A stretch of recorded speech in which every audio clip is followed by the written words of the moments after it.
Question देछि गोटे principal amount अच्छी जो 2 वर्ष कंपाउंड इंटरेस्ट से देछि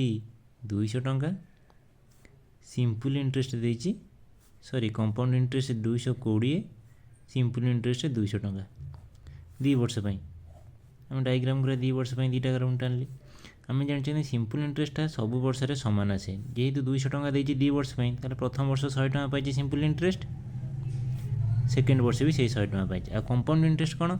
फास्ट वर्ष 100 पाइला प्रिंसिपल उपर सेकेंड वर्ष भी प्रिंसिपल उपर 100 पाइला प्लस इंटरेस्ट उपर इंटरेस्ट कंपाउंड इंटरेस्ट केते टंका ना 220 टंका एथिरे तो 200 टंका पड़ेगा आउ रहा 20 ताने यही 100 उपर से 20 टंका इंटरेस्ट पाइला गोटे वर्ष 20टा 100 केते परसेंट 20% ताने रेट ऑफ इंटरेस्ट आम जानिले 20%। ये जो प्रिंसिपल उपर 20% है 100 टंका सिंपल इंटरेस्ट 100 टंका ताने 20% आमर 100 सहित सामान ताले 100% केते सहित सामान हम 500 आंसर इज